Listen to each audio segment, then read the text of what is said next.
The first moment I stepped into that room, I could feel the pressure in the air. It wrapped around my chest like a tight band, making it hard to breathe. I wasn't supposed to be there. I wasn't part of the meeting. I was just a graduate student delivering research papers to the wrong department. But fate had other plans. The chandelier above me sparkled over a long conference table, where powerful men sat in silence. Their sharp suits and colder eyes told me they were not the kind of people who tolerated mistakes. I didn't know who they were yet, but I could feel the weight of their presence. It made the room feel smaller. The translator standing beside them kept fumbling through Japanese phrases, mispronouncing honorifics, and twisting simple sentences into something insulting. Even I, standing near the door, could hear the errors clearly. I watched the Japanese businessmen shift uncomfortably, their polite smiles slowly fading. Their company name, Tanaka Industries, was stamped across the documents on the table. My heart pounded as I realized the man at the head of the table, tall with dark hair and an unreadable expression, was getting visibly annoyed. I didn't know it then, but that man was David Rosini, and he was trying to close a $50 million deal that was falling apart because of one bad translation. As I turned to leave, I heard the translator butcher another phrase so badly that I instinctively stopped. My breath caught in my throat. My mind raced. I knew exactly what he said wrong, and I knew how bad it sounded in Japanese. I should have walked away. It wasn't my business. But before I could stop myself, the words slipped out of my mouth in perfect Japanese. "Excuse me, I think there has been a misunderstanding." The entire room froze. The men turned toward me as if I had stepped straight out of a dream or a nightmare. Even David lifted his head sharply, his eyes locking onto mine with a mix of surprise and suspicion. The translator gasped and stepped back. Mr. Tanaka responded quickly in Japanese, testing me. His tone was skeptical. I answered without hesitation. Every word felt steady and natural, like stepping into a river I had crossed 100 times. I explained the true meaning behind the proposal, using honorifics and cultural phrases. The translator clearly did not understand. Slowly, the tension in the room shifted. I could see their shoulders relax, their expressions softened. Respect filled their eyes. When I finished, silence settled again, but this time it felt different. Lighter. David rose from his chair. His gaze wasn't suspicious anymore. It was something else. Something intense enough that my stomach flipped. "Where did you learn to speak like that?" he asked. "I'm a linguistics graduate student," I said. "I specialize in East Asian languages. I lived in Tokyo for 3 years." He studied me as if I had just saved his entire world. Maybe I had. The meeting continued with me sitting at the table, translating every detail. By the time it ended, the men were shaking hands and smiling again. The deal was saved. And I was dizzy from how fast everything had changed. When the last businessman left, David walked over to me. Up close, he felt even more overwhelming. Strong shoulders, sharp jawline, eyes that looked like they could see straight into me. He set a business card on the table. "You saved a $50 million deal today," he said. "I need someone with your skills. Not just once, permanently." His voice was smooth, confident, but the look in his eyes held something deeper, something dangerous and compelling at the same time. "Mr. Rosini," I whispered, "I'm still working on my doctorate." "Part-time," he said, "flexible. And I'll fund your entire research project." My breath caught. No one had ever offered me anything like that. The next morning I walked into the Rosini headquarters for the first time. The building was sleek and modern, but the security was intense. Too intense for a normal shipping company. Men with discreet weapons watched me as I walked through the lobby. The elevator ride to the top floor felt like it lasted a lifetime. When I entered David's office, he stood by the window, staring out at the city. He didn't turn right away. "You're wondering what we really do," he said. I froze. He wasn't wrong. "You'll hear things," he continued. "Some true, some exaggerated. My family has interests beyond shipping. Some legal, some complicated. The question is, whether that changes your decision to work with us." His eyes met mine and something inside me tightened. I should have said yes. I should have walked out. But I thought of my mother, my student debt, and the strange pull I felt toward this man. "I'll translate negotiations," I said, "but nothing illegal." He gave a small smile that sent a shiver down my spine. Fair enough. I didn't know it then, but that choice would pull me into a world of danger, loyalty, and power unlike anything I had ever known. And it would tie my life to David's in ways I never saw coming.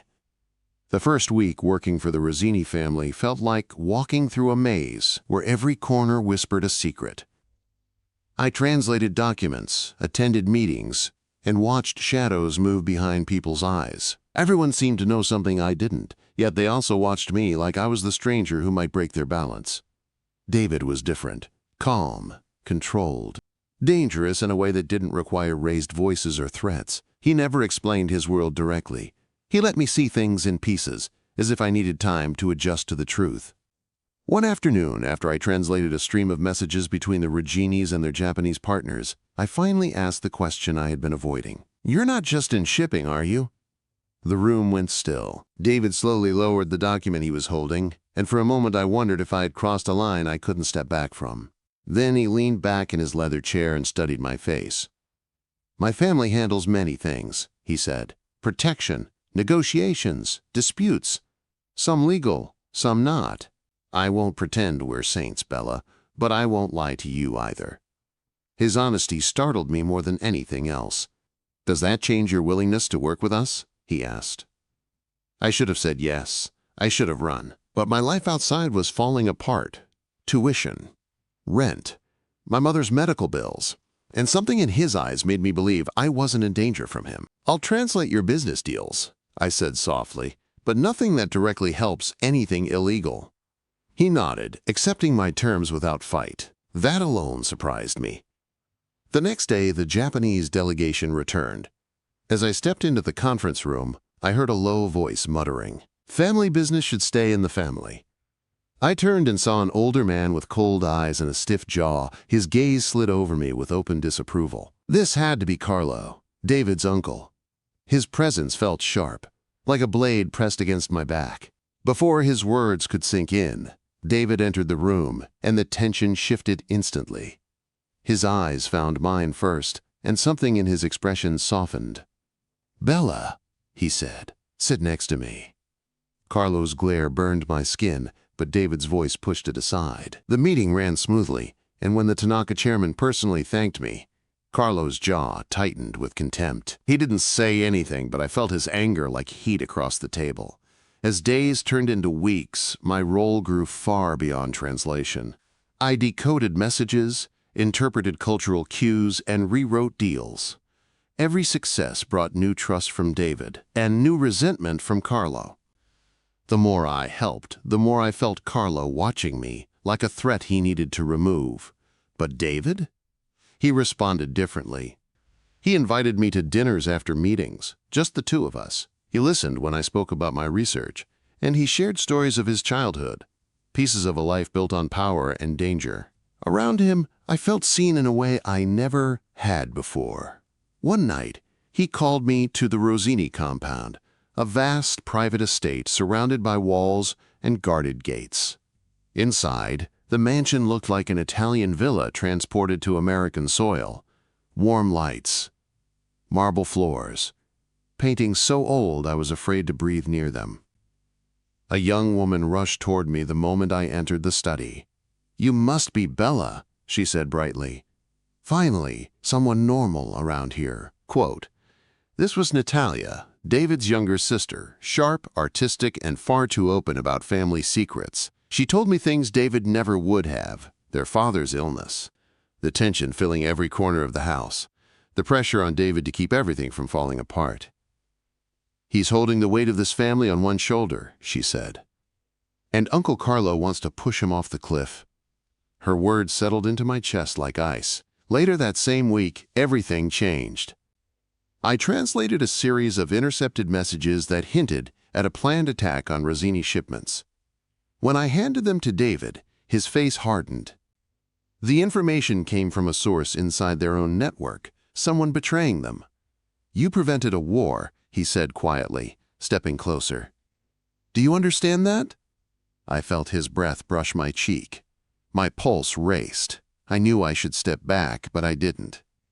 That night, as I walked home from campus, I noticed a black SUV following me.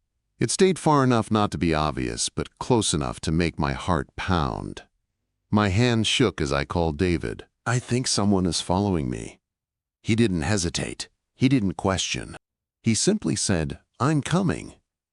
Within minutes, 2 Rosini security vehicles surrounded the SUV, forcing it to turn away. When David arrived at my building, he looked more shaken than I was. "It's not safe for you anymore. Morales knows who you are. You're a target." "I can't just disappear," I whispered. "My classes, my job, my life is out here." "You'll attend remotely," he said, placing his hand over mine. "Your safety is not negotiable." His voice had changed. It wasn't business. It wasn't obligation. It was personal.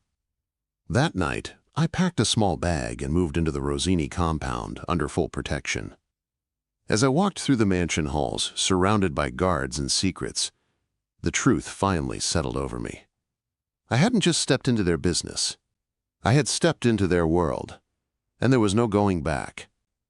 Living inside the Rosini compound felt like stepping into another universe, one where every movement was watched, every hallway held a secret, and every decision carried weight. I tried to focus on my studies between translation sessions, but it became harder each day. The compound had its own rhythm, its own laws, and before long I found myself following them without thinking.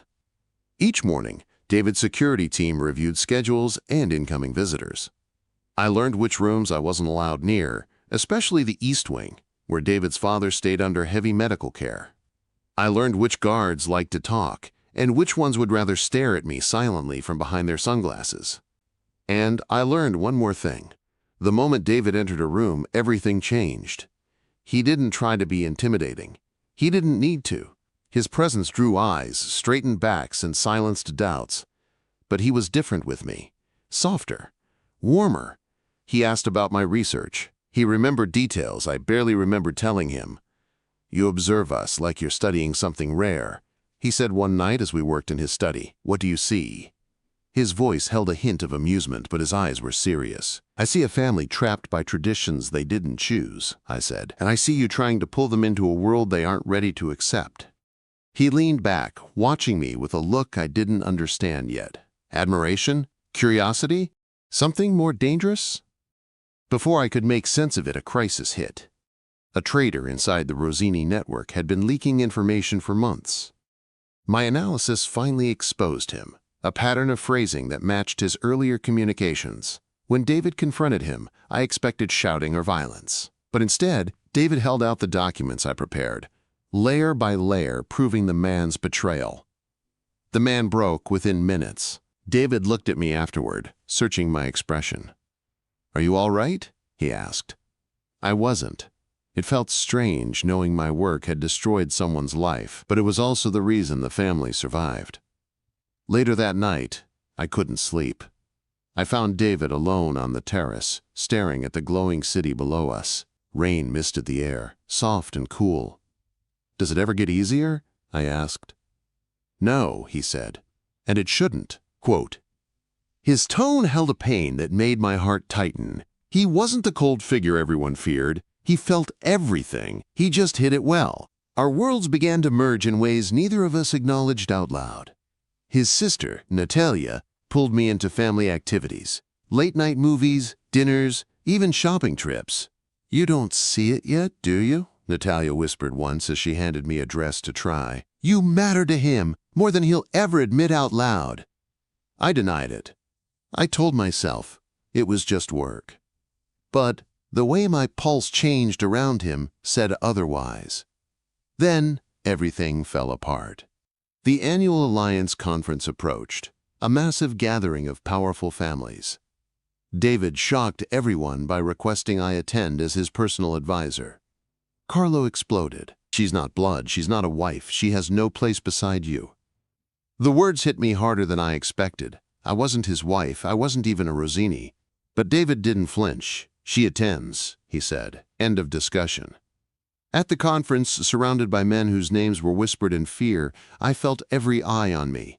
Some curious, some suspicious, some interested for reasons that made my skin crawl.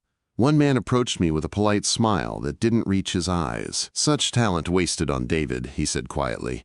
"I could offer you twice what he pays." It was Morales, the enemy. I refused, politely, firmly. What I didn't know was that a small recording device inside my necklace captured every word, just as David instructed before we arrived.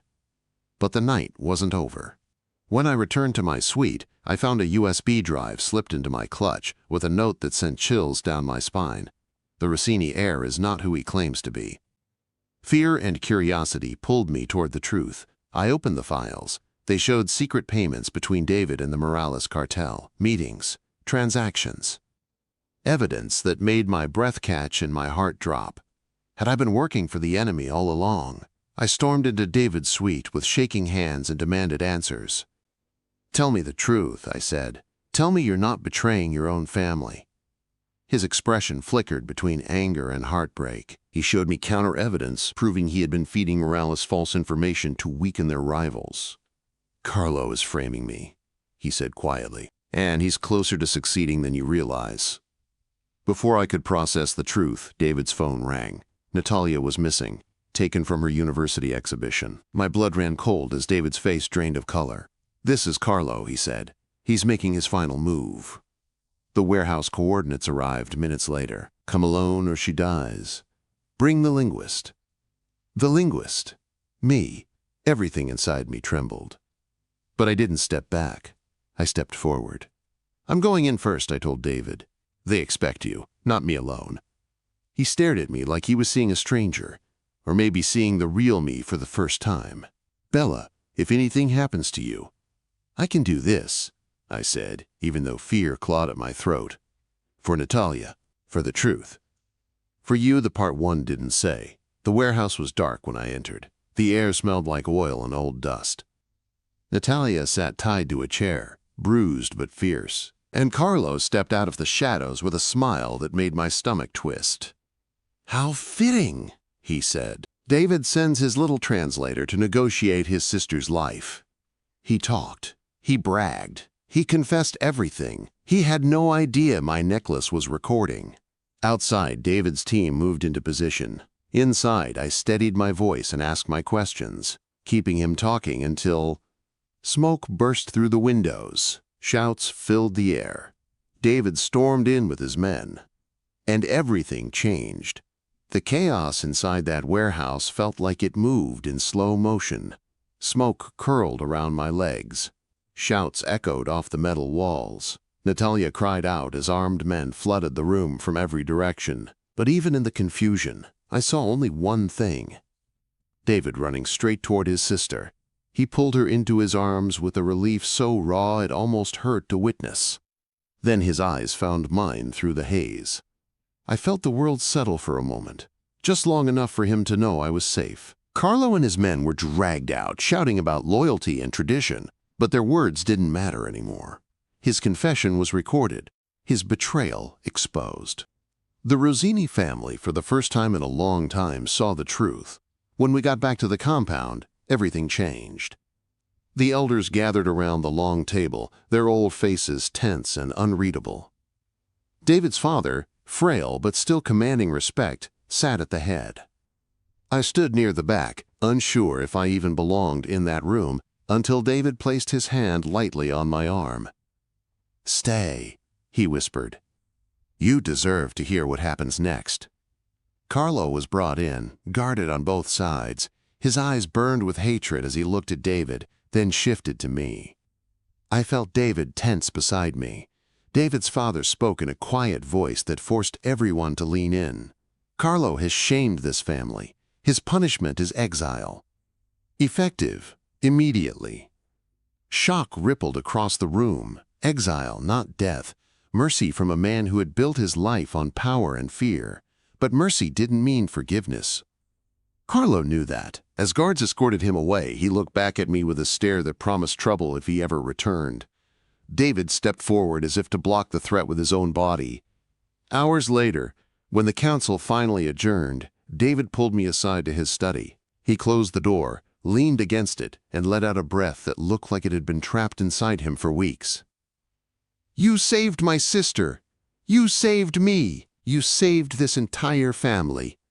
"I just did my job," I said softly. He shook his head. "You did more than that." The silence stretched between us, heavy and full. My heart beat so loudly, I felt it in my ears. His eyes were dark and unreadable, but filled with something that made my breath catch. Before either of us could say anything, there was a knock at the door.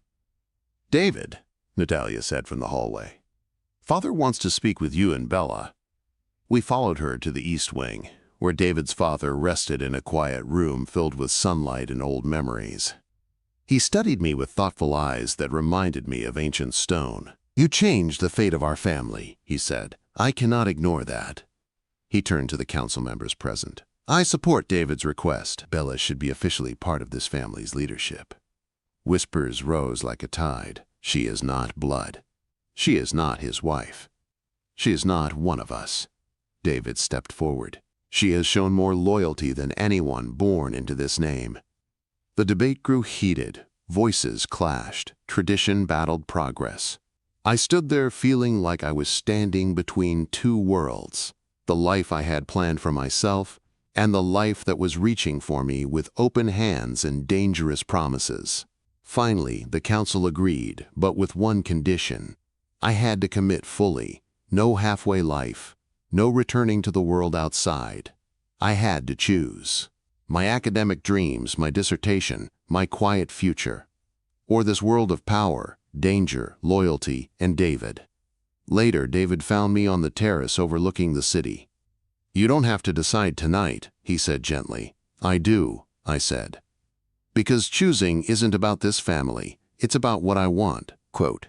He turned to me, waiting for my answer. "My research was about preserving endangered cultures," I whispered. "Maybe your family is its own kind of culture. Maybe I'm meant to protect it." His eyes softened in a way I had never seen before. "And what about me?" he asked quietly. My heart pounded. Every moment we had shared, the danger, the trust, the arguments, the quiet confessions, rushed through me like a current pulling me under. "You," I said, stepping closer, "are the reason I'm not walking away." The distance between us dissolved. He reached out slowly, giving me a chance to pull back. I didn't. When his hand touched my waist, I felt the world shift. When he leaned in, I felt every fear, every doubt, every barrier break. His lips met mine in a slow, certain kiss that felt like a promise that my life had changed forever. A promise that he wasn't letting me go. A promise that I didn't want him to. When we finally pulled apart, breathless and shaken, he rested his forehead against mine. "Bella," he whispered, "you're part of my world now. Not because of duty, because of us." And for the first time since I walked into that wrong meeting by mistake, I felt the truth settle inside me. This wasn't fate pulling me into danger. This was love pulling me into my future.